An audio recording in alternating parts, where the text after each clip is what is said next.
Hello, mother people of the whole entire world. Welcome to our beautiful show called Genius Brain, where brains of geniuses brain each other. In this case, give each other head. And me and Joe, we just suck each other's dick all the time. It's called. That's what Genius Brain is. That's it's right. it's just a lot of brain fuckery. It's a smarkle that sucks your dick. That's what it is. Genius Brain. But my name is Joe Jitsukawa, and this is my buddy David. So if this is the first time listening, welcome. You just got an intro of what the hell we're all about.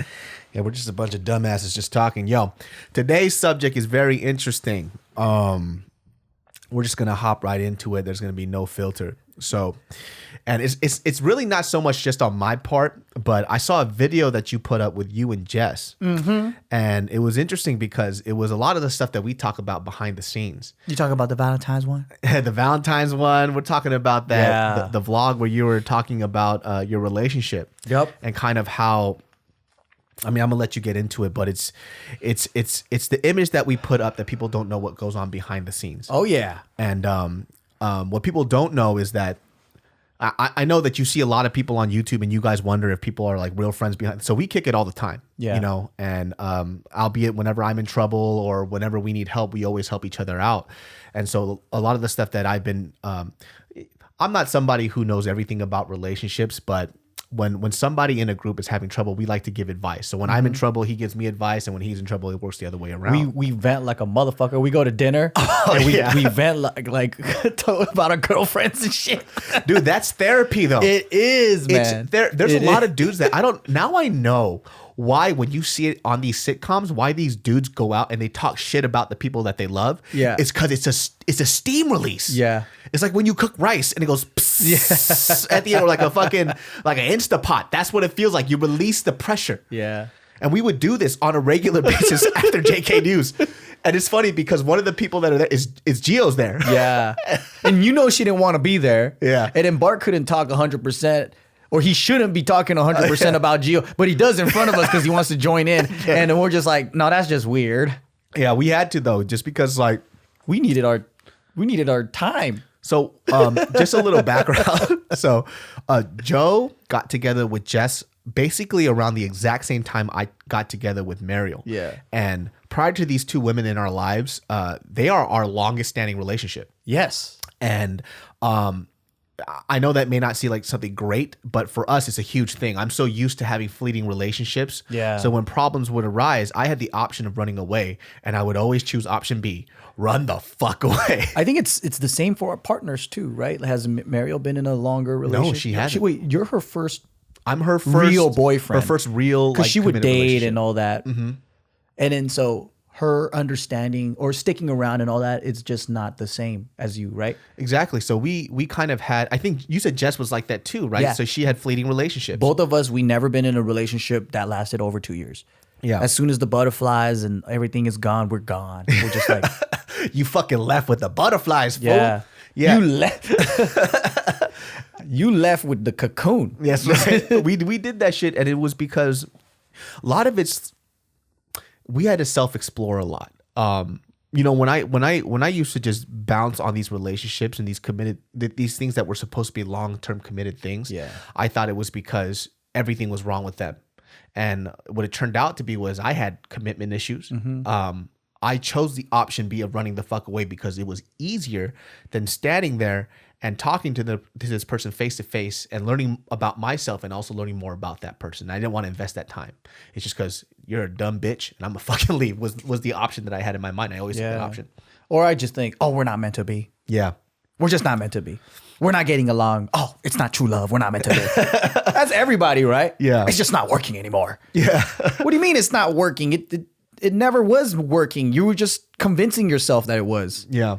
And I think what I've been seeing a lot with you guys, especially when I saw that video come out, was it's kind of like that big step for you guys where, because both of you have not been in long-term committed relationships, you're figuring out all the work that it takes to have a successful relationship. Yeah. And it's fucking hard. It's fucking hard, man. It is, because I think I'm learning so much about myself, but it is the hardest thing that I've ever had to deal with. Like, I would much rather get into a fight with someone. I'd rather get punched in the fucking face. I'd rather get jumped. I'd rather have a man mug me in an alleyway and point a gun to my face and take my money. I would much rather have that than go through heartache and arguments and headaches. It's that confusion of not understanding that person that you want to fucking kill, and then not understanding why you feel that way, or how one individual can control how the way you feel about things. Yeah. Because for me, I'm thinking, yo, I'm a pretty logical person, but when this person comes into my mix, logic goes out the fucking door, dude. Yeah. Dude, one of the things that you said that cracked me the fuck up, dude, is because this was during a time too where he and I were going through the same problems. Yeah. We couldn't understand, like, what the fuck was this creature that we choose to stay around with all the time and why. Yeah. But this fool, he was at his apartment and he looks out the window and he goes, it's nice out here, this balcony. I wish I could just fucking throw this woman off this balcony right now. This fool was just like, I fucking died laughing. Dude. I did not. He just looked out the balcony like he was Batman, and I thought he was gonna say something really profound, and he was like, "I wish I could throw this bitch off this fucking balcony right now."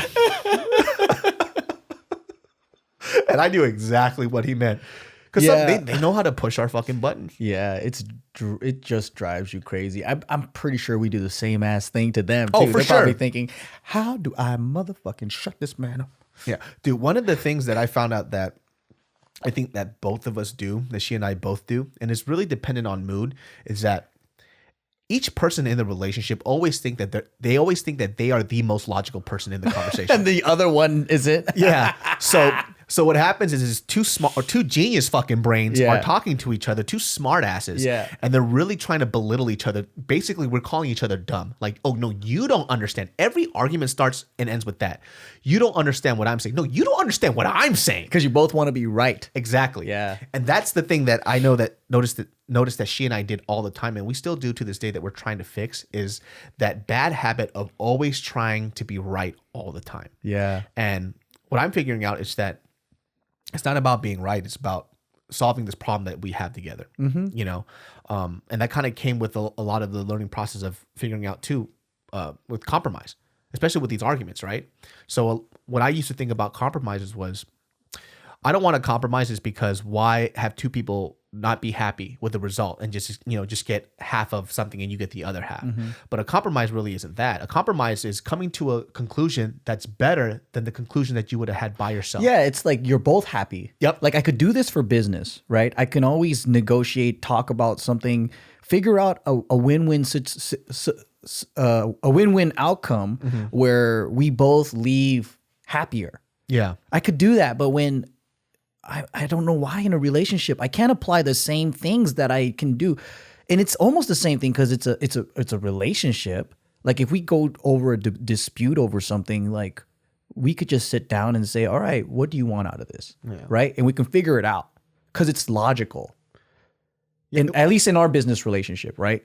But like there are shitty relationships, business relationships, where it is very emotional and then you don't want to work with them anymore. It's hard because you're remembering yesterday when she called you a fat fuck for eating that extra donut.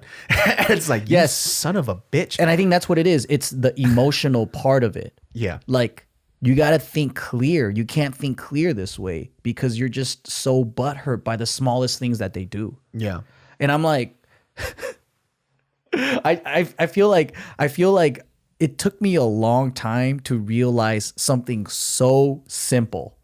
Like it's like obvious, but when you're so angry, you can't think. Yeah.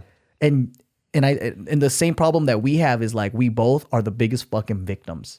It's like you did me so wrong. Yeah. Like, oh my God, it's unforgivable. Like that's where it's like we take it personal. Well, let me ask you something then, just to wrap it back to what we were talking before. So recently you put a post where you gave her a fucking Valentine's gift. Yeah. And what you wrote in that post, which I didn't know, you never gave her a Valentine's gift before. I think I did, but it wasn't like a special one like that. Yeah. Well, what was the reason for that? I hated her guts. Okay. I was so petty that when special times came around, I was like, you do not deserve this. Because there's so many other times when I do give you shit and it's not rewarded. Oh. Or like we go on vacations and all this special stuff that happens, but I don't feel any type of gratitude from that. So I'm like, if we're not Valentines every day, why am I going to fake Valentines on a real day? Just because it's a day that I should show you affection. Yeah. And I don't know, like I think there's just a lot of like resentment and no forgiveness on my part, right? So like I'm holding grudges or maybe like when Valentine's comes around, like we got into a fight.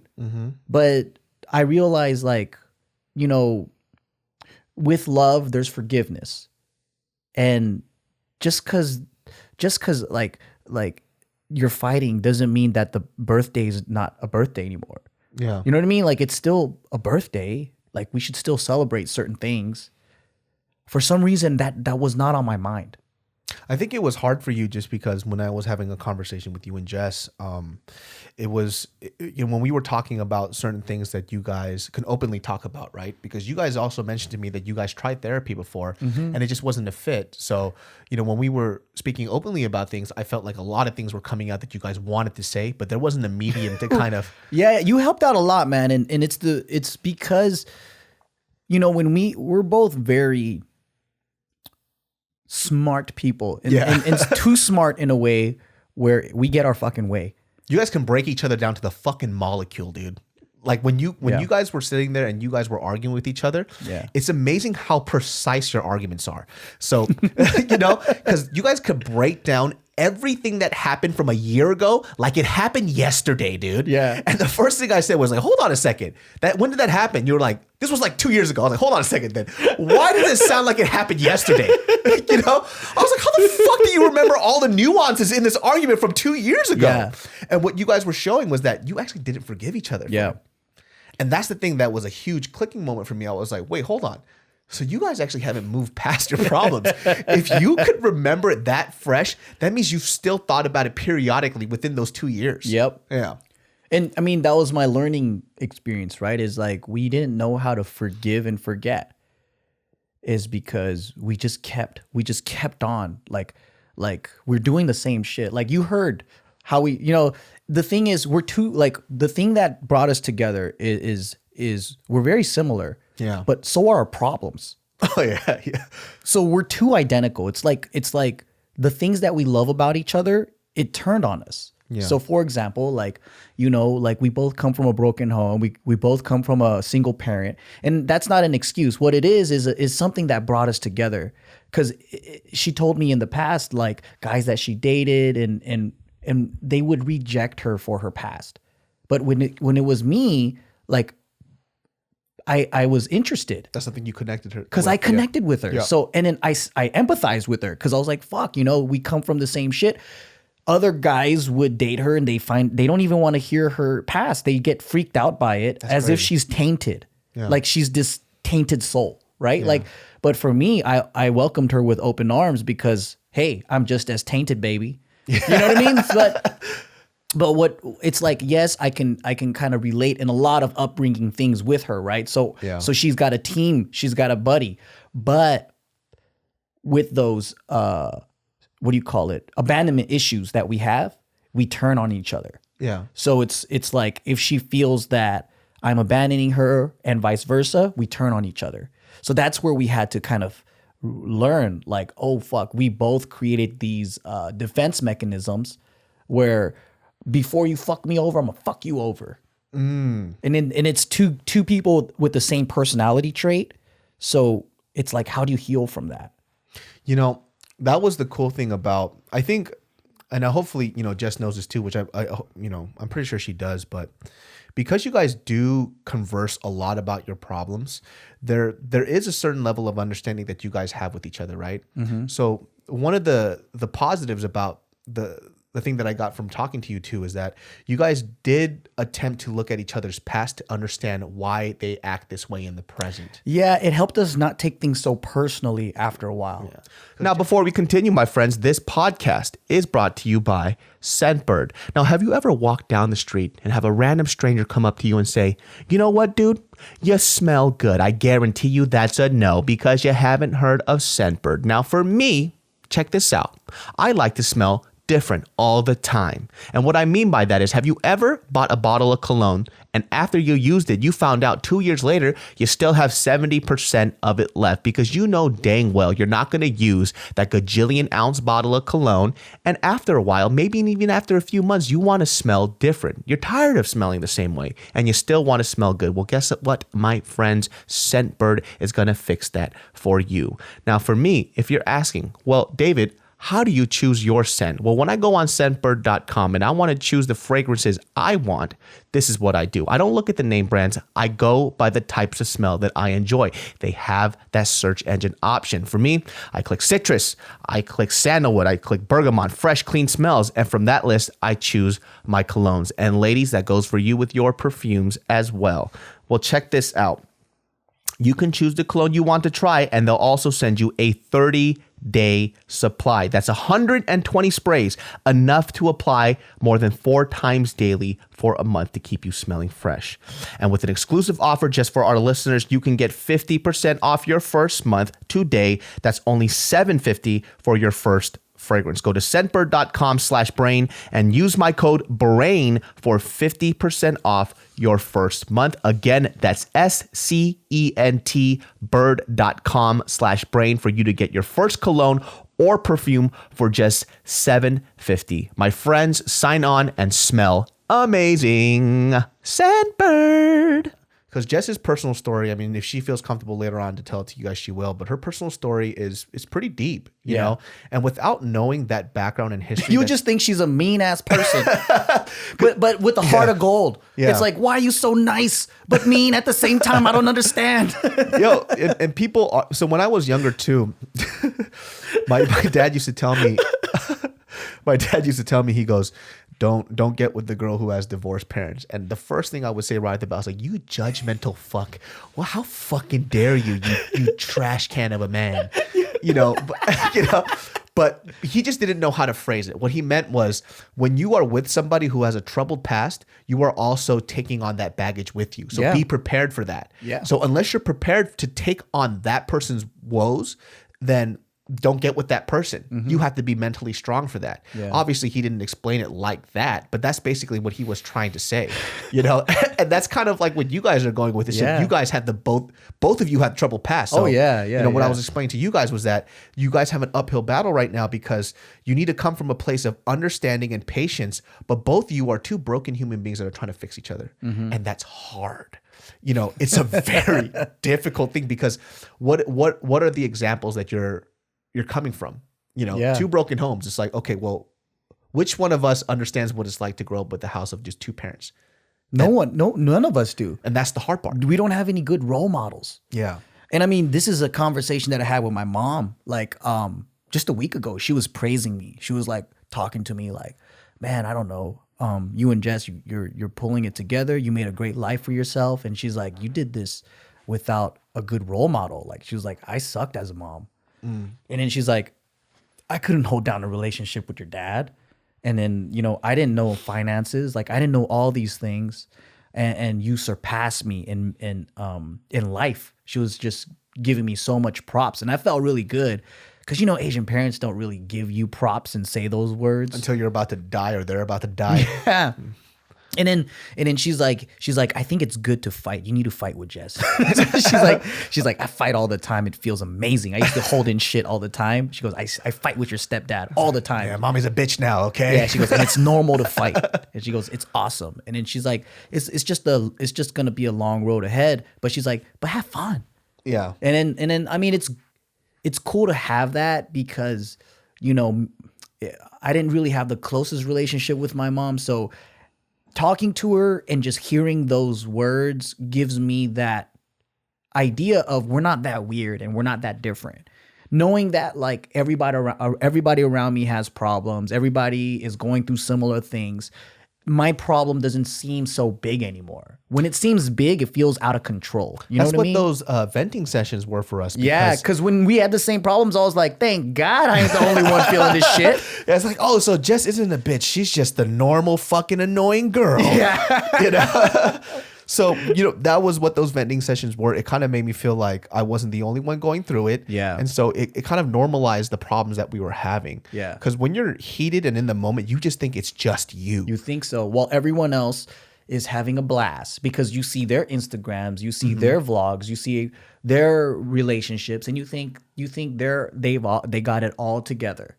That shit's not real, It's man. not fucking real. And I get, and I'm not knocking on those people that put that image out because it's not their job to show you the real stuff. A lot of the times people come on Instagram and social media things because they want to see something really positive. Yeah. So they're doing their job, but you shouldn't base your relationship off of what you see from these pictures. Those are just moments in their life. And arguably, too, it's a business for people. Yep. So even when they're pissed, there's probably still taking that fucking picture with them feeding each other pizza while they're sucking each other off or some shit. You know what I mean? Like, oh, yeah. We know a lot of people that fucking, like, we joke about it off camera. Yeah. But there are people that just got into a heated fucking fight.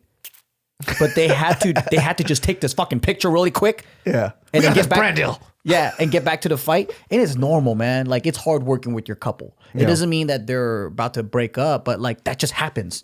Yeah. That just happens to everybody. Even like in weddings, like it's supposed to be this awesome moment. They're not social media stars, but they're fighting behind the scenes. Like it happens a lot. Yeah, that was the cool thing when we were figuring that out with each other, And I think that there was a point too, specifically when you guys were going through things that I assumed that, as Mariel and I were progressing and moving past our problems, you guys were coming along with us.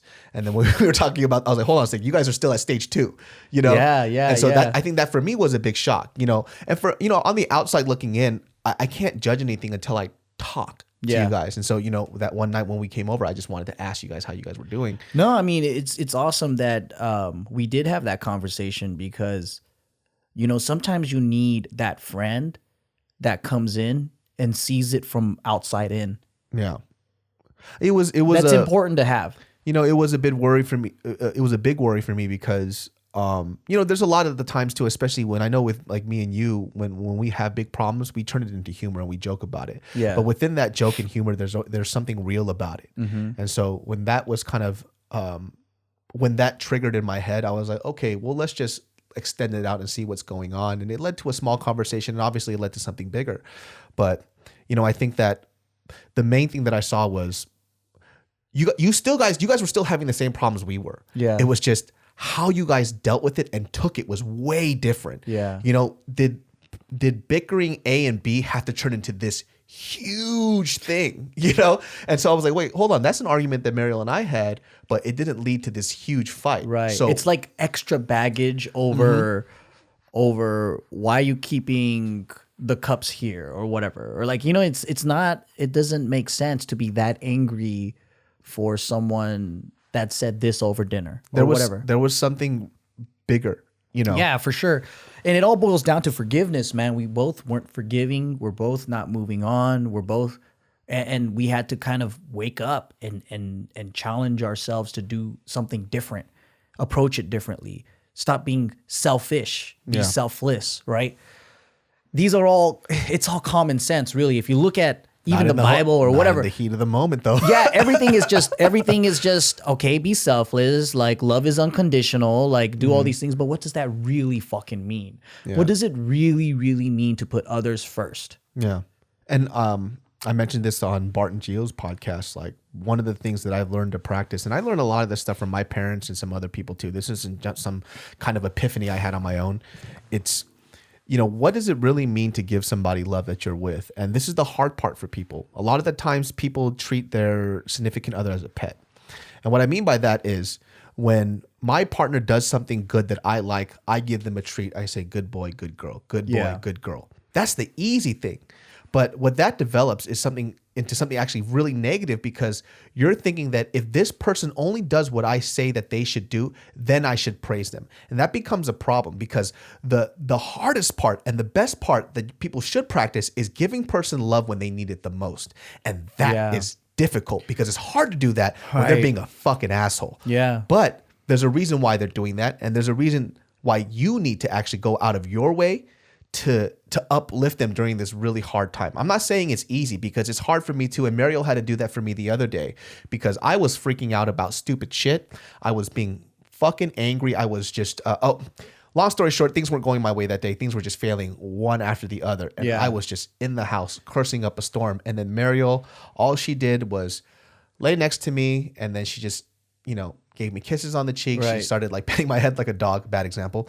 And it helped me calm down. So instead of turning on you and being mad at you for being mad. Exactly. Right?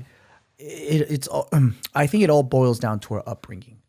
Like, I had this long ass conversation with my mom about my upbringing, and I don't remember a lot of stuff because I was a child, but she was in tears, man. She was like in tears one day, just like she made this realization of how badly she's damaged me and my brother in conditional love. Yeah. Because she's never got unconditional love, only by her dad, not by my grandma, and my dad and her dad, which was my gambling alcoholic grandpa. Okay. She loved him to death. Yeah. She said he always accepted her, always like supported her, whatever, and then he passed. So like she lost her unconditional loving man. Yeah. My father was conditional love. My grandma was conditional love. So my mom really was surrounded by that conditional love world.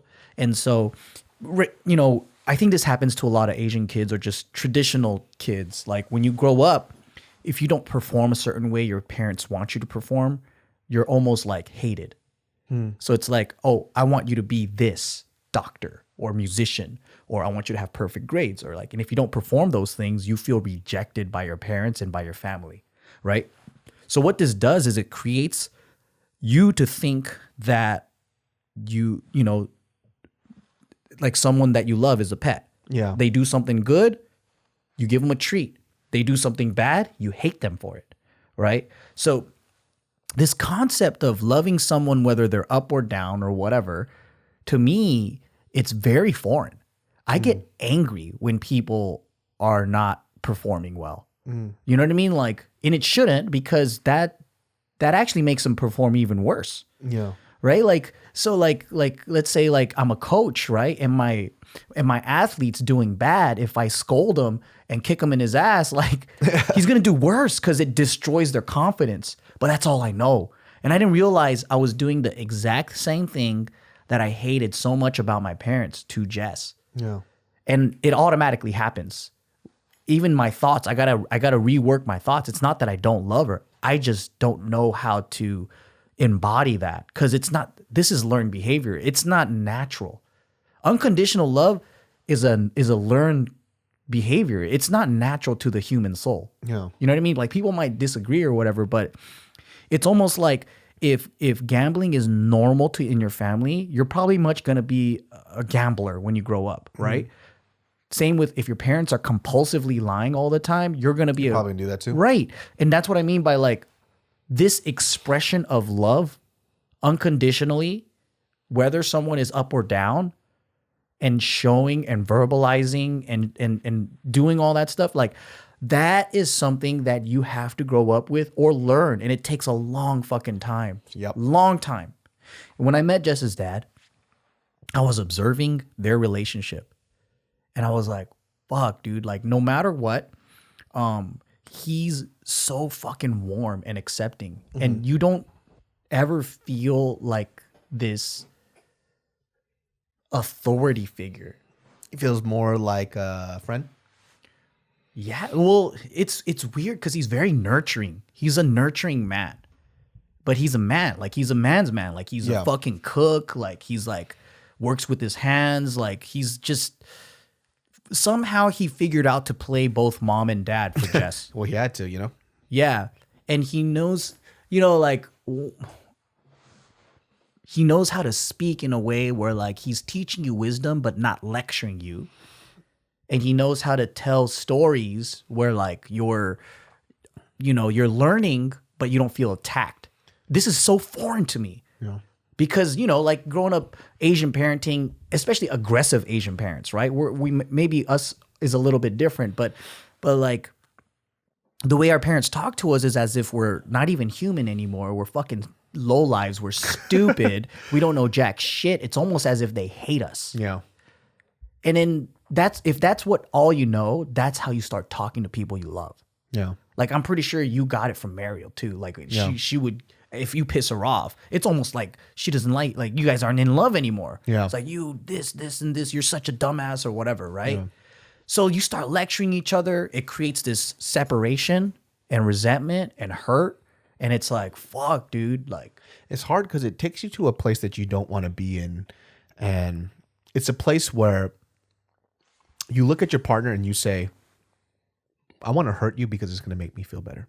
And that's a very bad place to be in. You want to get even. Yeah. And it's like so bad. It's scary. Yeah. And my thing was too that I learned was if you're with somebody and their happiness doesn't make you happy, and I'm not saying go overboard and please them and take everything away from you. That's not what I mean. Mm-hmm. I'm talking about in the sense of compromise where them being happy with you, you guys having a cohesive relationship isn't the goal, then you're probably in a bad relationship or there's a lot of learning that needs to go on between both of you. Because when you have that vindictive behavior where revenge is what makes you happy, like, oh, well, now this person knows how I feel and they're hurting, so I bet you that they're going to do better next time. That's already something bad. Yeah. It never, ever works out well in that case. People don't learn through that way. That's why they always say you catch bees better with honey than vinegar, right? Yep. And it's the same with people. I used to do this with my brother, and I'm a little bit different in this case. I actually had to learn how to communicate with my older brother a lot better. So how I learn is very different, and Bart knows about this too. I'm the type of person where somebody tells me I can't do something, and I go, fuck you, I'm gonna do it. You know? David, you can't do a cartwheel. You're 260 pounds. You're about to see the most fucking That's beautiful. how he supports you. He keeps roasting you all day. It's so fucking funny, dude. I'm like, dude, I will do the most beautiful cartwheel you will ever see in your life. You know, and that's how I work. And I used to do this thing where my brother, where I thought, because my brother and I grew up together, obviously, I would say, I bet you my brother's the same way. Cry. Yeah, so I would fucking berate my older brother. I'm like, dude, you little fuck, stop being a little pussy and fucking pick yourself up, you little bitch. And then it would crush him. You know what I found out? I'm actually like that, but for things that are pretty laughable. All right. Yeah, it's like don't you ever talk about my dreams. The fucking sugarcane my farm. Sugarcane farm, my fucking mud hut. Dude, that fucking sugarcane fight that you had is so funny because it's such a weird misunderstanding, right? So, I mean, this dude told me this story where so Joe is a type of human being where, and we're both like this in the sense of when we find something that we like, we go fucking full force with that shit. Yeah. It's a part of our personality. Yeah. But the problem with him is his hobbies almost seem like a fucking joke. And so when he came out, he was like hyper excited talking to Jess like, yo, I'm going to do this sugarcane shit. It's going to be dope. I really enjoy this stuff. And then Jess just laughed at him. Yeah. Apparently she was just like, what the fuck are you talking about? And for her, she was laughing because she thought he was making a joke. Yeah. It's a sugarcane farm. But he was serious and he just went, you're just fucking shitting on all of my sugarcane dreams, you bitter bitch. That's just so funny. I just had to come to the realization of like, yeah, man, I got ridiculous dreams. Like wait, you're gonna you have farm dreams right now. I got all kinds of dreams, homie. Piano dreams, musical dreams, all kinds of dreams, fishing dreams. It's so weird because you would think the more successful somebody becomes, you want to use that money for dope shit. You're trying to go back in time, dude. You're trying to strip everything away from you. You want to live in a fucking cave mud hut while you figure out how to irrigate this water canal to your house. Like, dude, we have plumbing. Like we have that now. We have that here. I told her my goal this year is I'm gonna go to the mountains right here, the Angels Forest. Oh my God. With just a backpack and sleep out there. dude, you're gonna get eaten by a coyote. That's what she said. And I was like, no, I'm not. Don't crush my dreams. You're gonna get My fucking motherfucking dreams. attacked by a coyote or a fucking mountain lion. It's weird though, because that also goes into like being with the relationship, and you start to realize how much your significant other's words can affect you in both positive and negative ways. Yeah. Because when you hear your partner just praise you for good things, it lights you up. Yeah. But when they fucking talk shit though, that shit fucking makes me boil, dude. Man, I had to learn a lot of I'm still learning now, but like how much my words can affect someone. Yeah. Cause like I think like I can be very tactless from time to time. Especially especially if I'm frustrated or like if I don't care, I just say what's on my mind. And then I think I've cultivated this like meaner type of speaking style with Jess. Cause originally it wasn't always that way. She's like a blunt person, but she was never a mean person. Yeah. Like when I first met her and we were talking and all that stuff. But yeah, I think just me being the way that I am, she kind of absorbed some of that too. Yeah. And so we just have this like roasty kind of relationship now that gets too far sometimes. So like at times it's fun, but then I don't know. I think also too like we used to be much more tender toward each other. So there's no balance. You know, if you're just roasting all day, then it just turns into shit talking.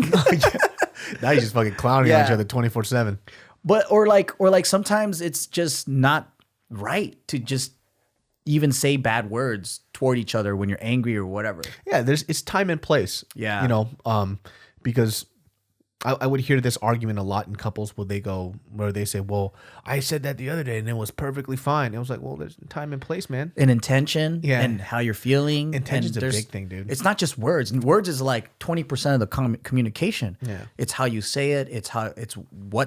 When in the conversation did you say it, whatever. But like all those stuff, I took it, I had to learn because now it's like, oh, I'm going to try to build her up and help her be confident and all that. Because I remember she used to say this stuff. Like she was like, oh, like I lost a piece of me. I lost who I was. I'm like, what you talking about? What do you mean? Yeah. I didn't get it because, I'm in my own world a lot.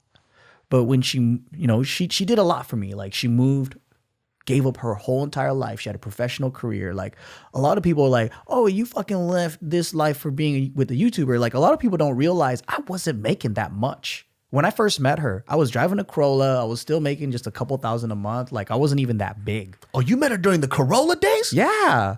Oh shit. That's when I started making a little bit more money. And then I was like, you know what? I'm gonna give myself one treat a month and I'm gonna start traveling. And I started traveling to different places. And then I remember that. Yeah.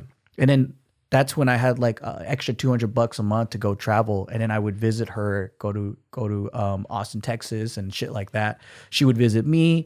And then like, we would just do simple shit, like go to the beach, go on a hike. We didn't spend that much money. And then she says she misses the poor Joe because it was different back then. Yeah. But like, yeah, a lot of people don't know that like when she first dated me the first year or whatever, like I was just driving a Corolla. I wasn't like, making much. And then we were just having fun and building a relationship, just being together. And then fast forward to now, like I have money, I have all these things. And then there was one point in our relationship where like, fuck, dude, on paper, like we have all this stuff. We have a nice place, we have whatever. But why are we so unhappy? And then like, I was like, I can't vlog this fake shit. Like it's not me. And then for her too, like she's always been real. Like from the moment I started recording her, she's never faked her personality. Yeah. So when we were recording and all that shit, like I started feeling fraudulent to being like, hey everybody, what's up? Cause like that I am a hyper motherfucker and I am happy, but like I can't do that inauthentically. Yeah. When I'm hurting inside and we're fighting, like I can't be like, oh, things are fucking awesome, like because I'll become those people that I hate so much. Like, all those other lifestyle vloggers that are perfect, and all of a sudden they have a breakup video. What the fuck happened? They were going through problems. They were cheating. We know behind the scenes a lot of fucking shit. Yeah, right? things just don't happen out of nowhere in those type of videos. Yeah, and they're like, oh, it was a mutual breakup and we still love each other. Fuck that. But we might get back together. It's like, shut up, dude. Yeah.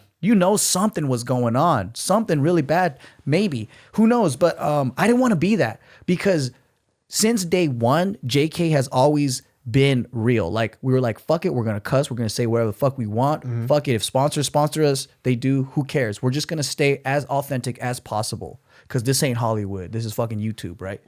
And then fast forward to like a couple years ago, now there's lifestyle vloggers, all these people fraud, like faking pranks, faking this. And then I was just like, man, fuck this, dude. I don't want to be one of those fuckers. We burnt out. We don't want to do this. I was starting to focus on the relationship, or at least trying to. Yeah. And I just didn't know what to do, really. Yeah. Like, there's no recipe for this shit. No, there isn't. It's like, what do you do? Spend more time? Okay, you spend more time, you fight more. What do you do? Like, you know what I mean? Like, The problem is I see your face all the fucking time. Yeah, And that's the solution? Yeah, what do you do? Like, you try to be romantic. Well, How do I do that? you can't be romantic Yeah. if you don't feel good about each other. Like, what do you do? And then you just keep living life, and then you fight, and then you don't fight, and then there's no mentor, really. Like, there's no parents that can help us out. We're all at the same stage. I don't have anybody older that's trying to teach me. Yeah. And even people that I know that are older, they might be going through divorces themselves. Like some of my family members went through divorce in their 50s. Yeah. And it's like, not that they don't have any wisdom for me. I think everyone's just trying to figure it out too. So no one knows what to do.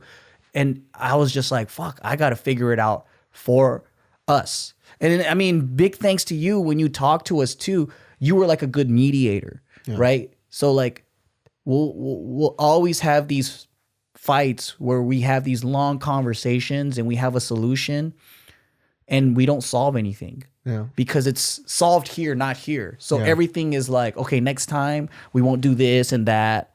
But like, we don't feel The root of the problem wasn't addressed. exactly. And then we didn't forgive.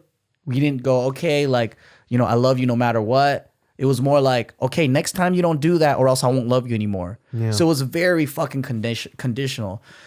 And like, these are the things that we had to wipe away and be like, I'm sorry. I'm completely sorry. Next time, if things happen again, it's okay because I love you. Because I love you, if things happen again, we're in it together. We're here to learn together. It's also human. It's normal. It's fucking normal. Yeah. That's why I said, like, when I was hearing about your guys' problems, that it wasn't any different than anybody else's.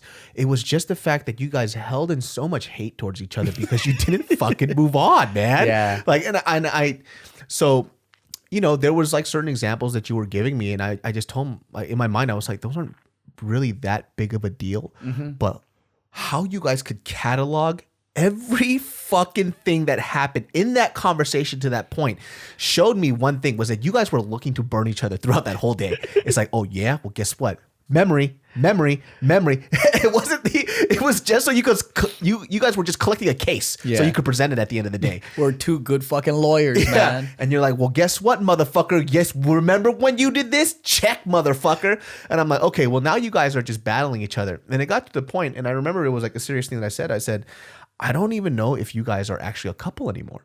Yeah. And it was a thing that I felt weird saying, but I had to say it at the time. It was, if you look back on it right now and you looked at your relationship, are you guys really a couple? Or are you guys just living together because you're trying to just get by to the day to day? Yeah. And that's a very scary point, because now it's just, we're staying together because it's convenient, but we're not sure if we're really compatible because we're not working towards that yet. And so what happens is, a lot of the times, and I've seen this with a lot of people, is that people get comfortable in that weird homeostasis of, well, at least we're not fighting, so we must be good. Yeah. And that becomes normal. Yeah. And that's scary because they never fix their problem, right? I think that's the difference, is that we can't live with problems. Yeah. So it's always killing us. we just don't know how to fit. We didn't know how to handle it. Yeah. We didn't know how to approach it. Like, I think that's the biggest thing about like our situation is that not only the coming from a broken home, but like we never worked through problems with our exes. So although me and Jess, we love each other. Yeah. We don't know how to fix the hurt from for the person you love. Yeah. That's the hard part. It's like, I want to stay with her. She wants to stay with me, or else why would we be together? We're not here because it's comfortable. It's uncomfortable. Yeah. It's if I was going to be in a comfortable situation, she would be the worst person to be with. Yeah. Okay. Yeah. You know what I mean? Yeah. There's so many people out there that I don't love, that I don't care about, but I think we'll get along and it will be comfortable. Yeah. She's the opposite. I fucking love her to death, but then she drives me crazy. Yeah. But at the same time, it's like, it's hard only because we care about each other so much, and we're trying to be, what's the word? Peaceful. Mm-hmm. And it's not peaceful because we don't forgive. Yeah. So and that's because we never forgave our past exes or whatever, right? Like we didn't know how to work through that and then be like, it's cool, and then move on.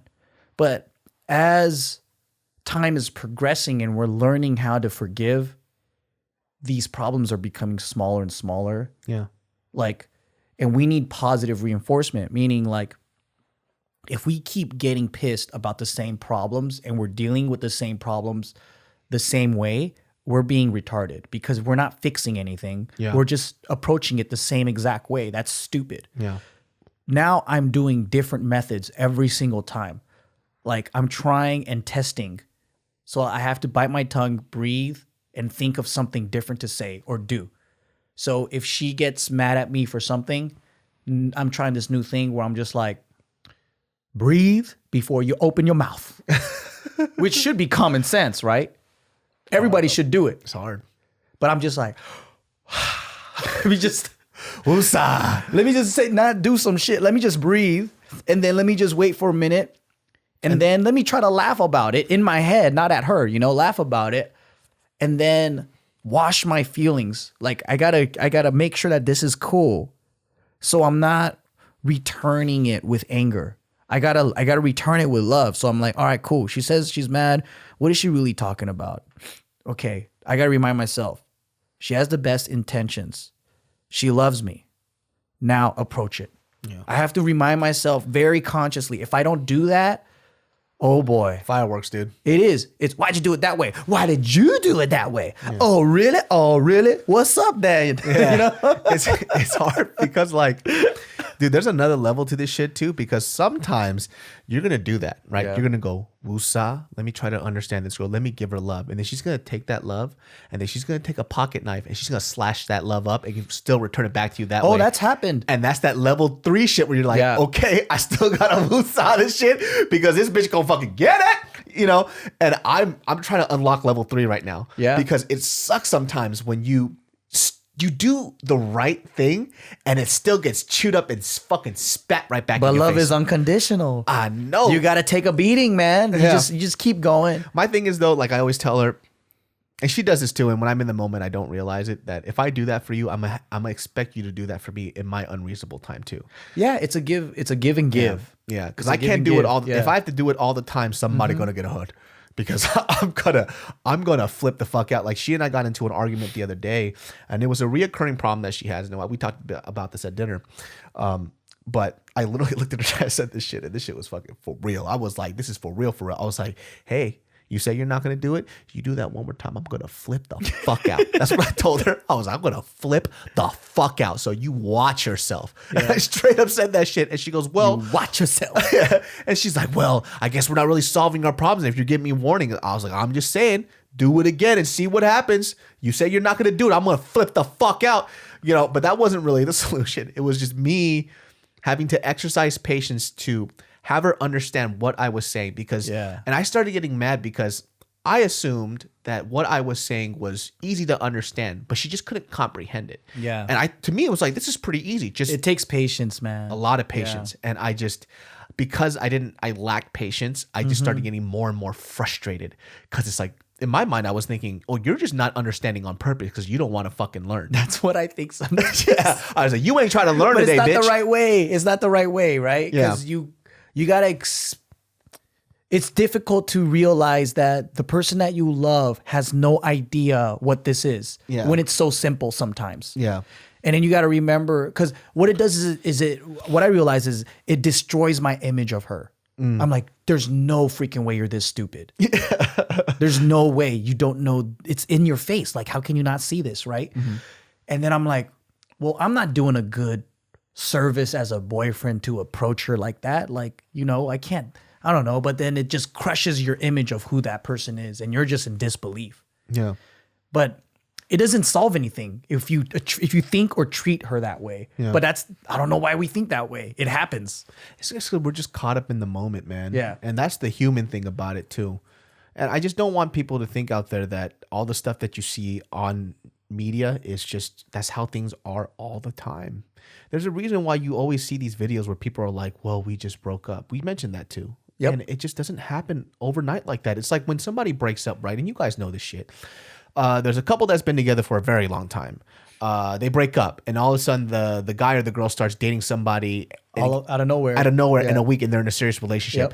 Yep. Motherfucker, that person had their sights on that motherfucker before you broke up, and they either that or they were cheating on you. Yep. These are just facts. I've seen it 10,000 times. Yeah. I'm exaggerating, but I've seen it almost consistently. It's like, oh, it's funny how you just happen to end up with the guy or the girl that you were working with, that the guy was worried about, that you guys were hanging out with all the time. They're like, no, it just happened organically. It didn't happen organically. You already checked out of that relationship months before. Yep. And then when it finally gave you an out, when they gave you an out, you took it and now you're with that person. It's the same situation. Yeah. It's just mental weakness. Yeah. Because I was watching this video the other day about like centennials, like people that were over 100 years old. Yeah. And then their life advice or like, things that they regret or whatever. They're just talking about their shit. And a lot of them were like, happiness in a relationship is just, they're like kids or people these days. To them, everybody's a kid. But they're like, they're like younger people. He's like, they're saying that they don't work through shit. And I'm like, what do you mean? Like work through shit, right? And then they're basically, what I got from it is they're saying like everything you can just work through together. There's nothing that you can't work through, but no one takes the time to work through things. So it's all patience and just being able to deal with a situation and making an effort to work through it. Because back then they were like, you can't just get into divorce that easily. You were forced to work through it. So I kind of feel like sometimes people had it easier when they had less choices. If you didn't have to choose who you got with, if you didn't have an escape, if there was no turning back, you just had to make it work with this person. Maybe life would be a lot easier. Yeah. I mean, choices do fuck up a lot of people. You have too much choices. This goes into a completely different topic, but sometimes I feel like people sometimes feel like their temporary sadness is depression because of the choices that they're given now, and they just get overwhelmed. Yeah. They have options and stuff. So like, for example, just career choices. Yeah. Career choices were a lot more limited back in the day. And now people are in an area where they just feel like they don't know what to do because of all the options that they have. I think that's why people have commitment issues. Yeah. Because it's like, oh man, if I get tied down to one girl, that's one pussy for the rest of my life. I want all the colors of the asses, Like, there's a lot of guys out there like that. Yeah. And then, I mean, some ladies that enjoy a lot of variety. Yeah. They A might be, kaleidoscope of penis. or they might even be in a lackluster relationship, and then they're like thinking, oh, what if there's someone better? They might be in a relationship where the guy's comfortable and maybe he's not pursuing them as hard anymore. And they go, well, things used to be awesome, but then they're chasing that romance. They're chasing that fresh feeling. They want to be chased again, That could be true too. People just have to think sometimes too. It's like a lot of things are like, a lot of emotions are temporary. And, it's a very old saying, but the grass is always greener on the other side. And a lot of the times people look at what somebody else has and they think that that's what they want. Yeah. But you're forgoing a lot of the things that are great right now. Yep. I know a lot of people, and I'm pretty sure a lot of you guys out there know about the friend that cheated on somebody that they were with, and they lost the person that they could have had because of temporary happiness. Yep. Just fucking somebody. Yep. And really, what did fucking that person do for you? And it didn't. And mind you, too, if you're in an open relationship or whatever, this isn't really, you're not in this conversation. But if you're in a committed relationship and that happens, in that moment of passion or whatever, you decided to take a gamble and forego something that you know makes you happy for this momentary happiness. And a lot of people tend to do that because they're not thinking about whatever that problem was. Maybe it was a fight that you had with your partner. Maybe it was something that wasn't going well. Instead of addressing this problem and working through it, you decided to fill that hole with something else. Yeah.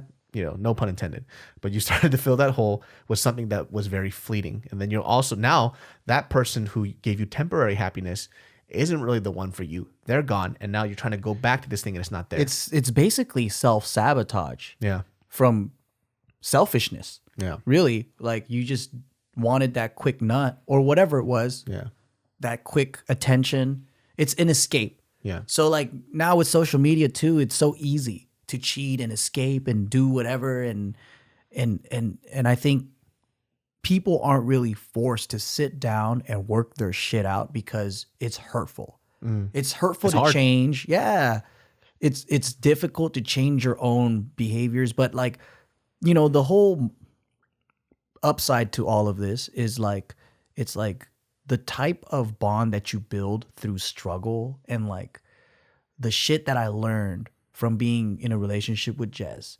It's like I grew so much as a human being, and it's like, yes, there were hard times, but I look back and I'm really thankful for those hard times because it's like without that wake up call, fuck, man, there's no way I would have been able to elevate in my brain and my life and my thinking and my maturity and just emotional capability and all that. None of that shit would have happened if I didn't get with her. She challenges you. Yes. In a good way. It is. And it forces you to really, and I say this, man, it's like being in a serious relationship for the first time, you don't learn jack shit about the other person. You actually learn more about yourself. Yep. It's unreal how much I found out about myself, and specifically a lot of the spots that I could improve on being with Mariel, because it's so weird how that worked out. Like even yesterday, I found out something in my head. I found out that originally it was Mariel that had trouble saying I'm sorry and apologizing. It's actually flipped now. Now I have trouble saying. So she's good at it now. She's aware. She is a lot more aware than I am. Damn, that's dope. And the other day I caught myself because you know, the Tesla whatever updated. I'm giving up my Tesla soon anyways. But the Tesla updated and I was reading the stuff, and then she exited out of it and I was like, dude, what the hell? I was reading that. And then she looked at me and she goes, you know, you just got mad at me the other day about overreacting to small things. Was that reaction worth it? Is that something that you want to get? And then she fucking got my ass. And then I shit you not, I was so ashamed I couldn't even look her in the eye, dude. I looked straight forward. I was like, this fucking bitch got my ass with my own wisdom, dude. This woman, how dare she? And I was so fucking embarrassed. I haven't felt this way since I was like 6 years old. Ooh. I could not look her in the eye, dude. And I was trying to joke, play it off. She goes, no, I want a real apology. And I couldn't do it because I was so embarrassed. Damn. I was so embarrassed. I was like, how dare you learn from the life lesson I gave you and throw it back in my face? And I just sat there just, oh, fuck, I'm so embarrassed right now. I embarrassed myself. I did something that I told her not to do. And then I tried to apologize to her, and the apology was so bad, dude, because I was just squirming because I couldn't do it. I couldn't get over myself. Dude, motherfucker, dude. She got me so funny. Good. She got me so fucking good, dude. Ugh. But you must have been proud of her, though. Oh, yeah, man. I think back on it, and I'm like, dude, man, now I'm being the unreasonable one. Now she has to put me in place and check me on this type of stuff. Yeah. But that's cool because it showed that I'm with a woman who does listen to me. She fucking listens to me. And, you know, in turn, too, I listen to her, too. So that's something that you don't get with superficial relationships. You don't get that. You get a yes man or a yes woman or whatever.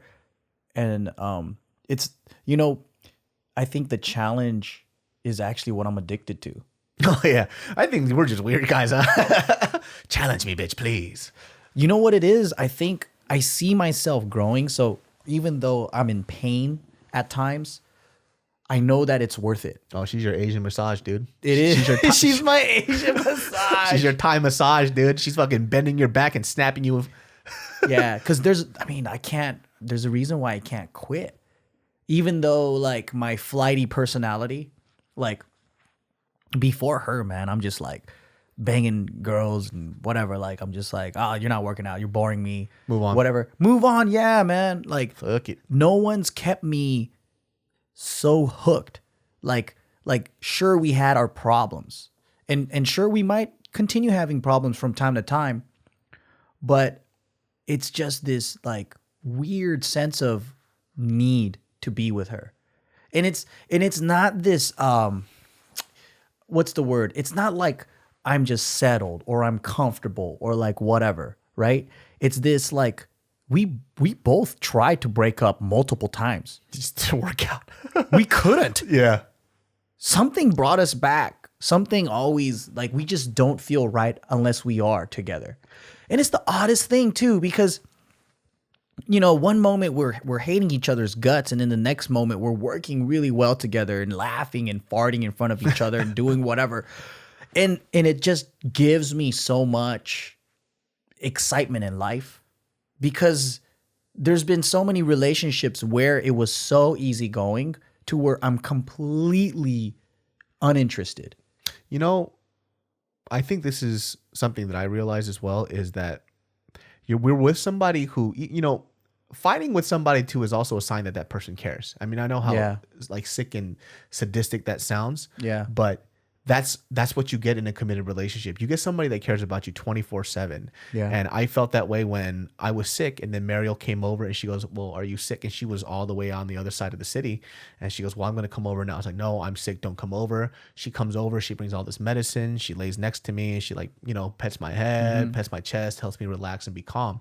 That's not something that I ever got with the girl that I was just talking to. Yeah. You know, like we had those momentary just cycles of happiness, right? We flirt, we make out, whatever, we fuck, whatever, it doesn't matter. But then when it came down to helping me out, that's not somebody that I would ever depend on. Yeah. But this woman that I would fight with all the time, that we would bicker, just go back and forth on stupid shit, she would drop anything that she's doing just to make sure that I'm okay. Yeah. And that is the positive side of these long-term relationships, because sometimes when people who are in these short-term relationships, they say, well, why do you want to just stick to one dick or one pussy for the rest of your life? You know, sex is such a small part of that. It is. It's having somebody that you can look on and depend on for the rest of your life. And eventually that person who you're just partners with actually becomes your family. And that's where that unconditional love comes in. It's like, oh shit, you're not Mariel, my girlfriend. You're Mariel, my partner, my family. My team. Yeah, yeah. Like, I do anything for you. And even we would talk about, you know, finances sometimes. And she's like, okay, well, you know, I'll pay you back for this. I don't want to owe you anything. And I got really mad when she would say that, because when I heard that, I heard, oh, we're not a team. I was like, hey, don't worry about that stuff. Yeah. Paying me back, whatever, all this other stuff, I don't care. We're a team, you know? Yeah. So you don't have to look at me as if you owe me something because I did you a favor. This is not how this relationship works. Yeah. How it works is that if I do something, I give you something, it's because you're my family member. I never expect to see that back. Yeah. I do it because I care about you. And if you're tallying up points of, oh, well, you did this favor for me, I don't want to owe you, then we're not on the same page anymore. And that actually made me upset. You know, and for her, I think at that time when she had that conversation, she wasn't really thinking about it like that. She said, probably didn't want to overstep her boundaries. Yeah. Like it always comes from a good place. Yeah. But it's like, yeah. I mean, same thing with me and Jess, man. It's like pretty awesome that we never fought over money, over chores, over any of that shit. team. It is a team. Like she knows that I just suck at chores. Yeah. But what I'm super thankful for is that she picks up my slack and I pick up hers. Yeah. And we never fought about that. That's something that is just like, she never got angry at me, kept complaining or nothing. And then like, I don't do that to her either. We'll fight about other stupid shit, about like her not believing in my sugarcane dreams and me holding it against her forever. Yeah. Or like her, you know, being upset at food or something like that. You know, like it's stupid. It's really stupid. But I think at the end of the day, when we looked at our relationship, like we're like, damn, thank God we don't fight over the normal people shit. Like most people are fighting over money. Most people are fighting over like cheating or like, you know, like hiding money from each other or not paying the. Those are you deal know, like breakers. there's huge issues. We're not fighting over that. We're just fighting over stupid shit. Yeah. But the main things like loyalty, fucking honor, like, you know, integrity, honesty, all those things, you know, I don't ever take her for granted for any of that shit. All that stuff is like 100%. So it's, to me, I think the core values of a human being, like I highly, highly respect her. Yeah. And so aside from that, like everyone's going to have certain differences, right? Yeah. It's I mean, just, we're not all created the same. And Yeah. arguably, I'd say that the reason why I do like Mariel so much or I love her so much is because she is different from me. If I had the same person, and I know you guys have similar traits, but you guys are still very different people. Very fucking different. Yeah. You know, like number one, just look at your room and look at hers, dude. Your room was a fucking disaster. Yo, your room looks like there was a crack rock that a cop needed to find to fucking put somebody in jail, and they couldn't find it to save their fucking life. Like your room is crazy, dude.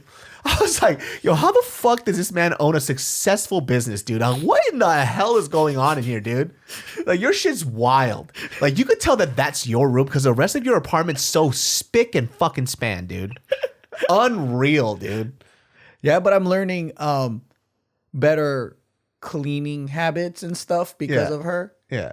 And you know what I like I said, what I love her about it is just that I've never been in trouble. Like she accepts me for like my craziness, and she lets me have my crazy space. Yeah. And I let her. I mean, I actually grew up in a very clean home, so like her standard of cleanliness, it doesn't freak me out. My mom's very clean OCD type, like everything had to be perfect, right? So that is actually very comforting to me. Yeah. The mess that I cause in my own room, that freaks me out, but it's also comfortable too. Yeah. So then I have my office space in my own room and I can do whatever the fuck I want there. But it kind of reminds me of how I grew up. Like my mom was like, it's your room. You do what you want. My room went to shit. But then the rest of the house was like nice and taken care of. So like I just kind of like, I feel comfortable. Everybody has that comfort thing too. Yeah. And I realized this about my Honda Element today. The reason why, because I'm a very particular human being, right? And the one thing that I don't have to be, and because I'm a particular human being, when things go in disarray, it bothers me a lot. So you got that OCD a little bit. Exactly. So the Honda Element is something that can be in disarray that takes me from point A to point B that I don't have to worry about. So whether somebody comes in, they dent that car, they fuck it up, like some shit breaks on it, who cares? Yeah. But mind you, like my Tesla, when somebody puts a dent, I stare at it. Really? Like it bothers me. And even for me, like here's something weird too, because it's a lease, right? And there's coverage in the point where if there's like a quarter-sized dent in it, it's fine. Yeah. I'm still gonna get that fixed because it bothers me. I can't stare at it. But I don't have that with the Honda Element. So it actually gives me sanity because in this city, if you have a nice car, just know it's gonna get fucked up. It's gonna get In the first month, I got a little dent. Something, boom, right there. On the door, yeah. Yep. It was crazy. It happens, dude. So that's what the Honda Element does to me. It actually subsides that OCD behavior that I have where I have to obsess about something being a certain way because of its value. And the Honda Element is worth like $5-6 grand and it runs perfectly fine. But if somebody dents it or even if I fuck it up, oh well. Move on. Putting more money into it doesn't make any sense. Like if I fix it, let's say I fixed that dent, it was $400. Well, guess what? I just fixed up 10% of what the car's worth on nothing. For you, it's how expensive things are then, huh? Yeah, for its expense. So it's like, I can have the most expensive shit. I'll fuck that shit up. I don't know what my thing is of what I prize and like want to take care of and keep clean and perfect and things like that. What about your guns?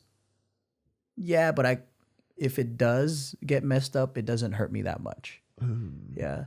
Yeah, I like things organized because when things are organized and done the right way, it helps organize my mind and thoughts. Yeah, I can see that. Like, it's if you live in a nice, clean environment, your mind is like that too. Like I'm a scatterbrain. That's why my world is scattered all over the place. Yeah.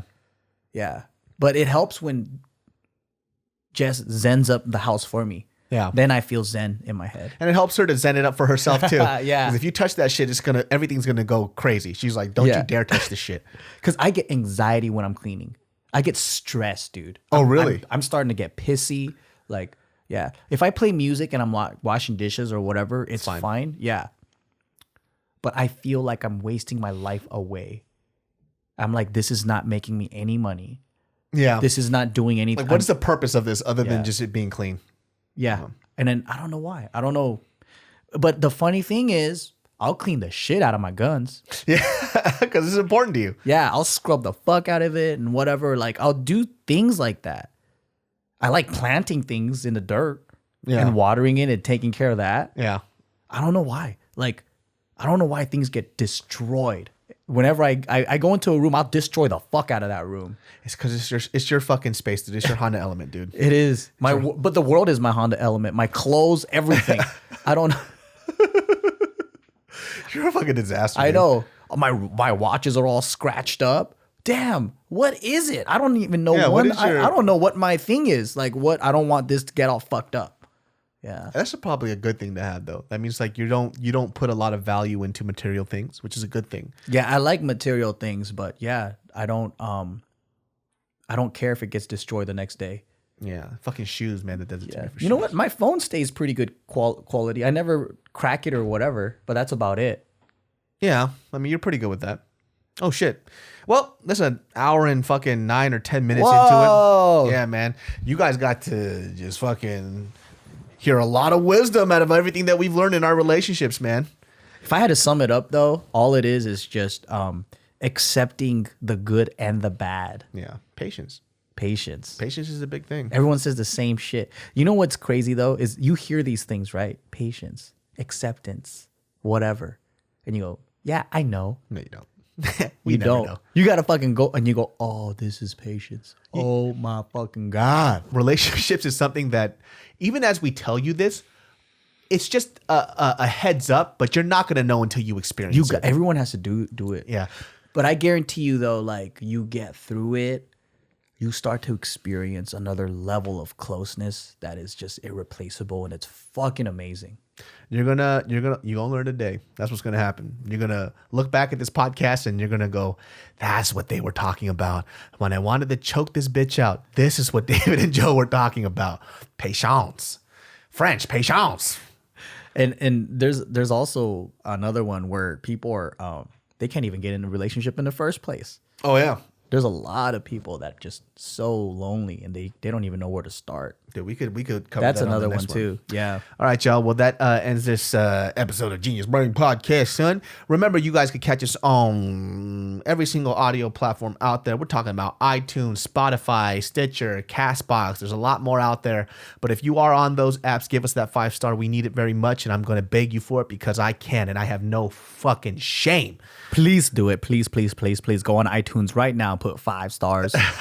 And if you're watching this on YouTube, remember, this is a very interactive space. Leave comments about the stuff you want us to talk about. This topic came about actually because you guys requested it, even though it was something I did want to address myself, but you guys mentioned it. So it works out that way, right? So, yeah, we'll catch you guys next time. Thank you very much. Bye-bye. Peace.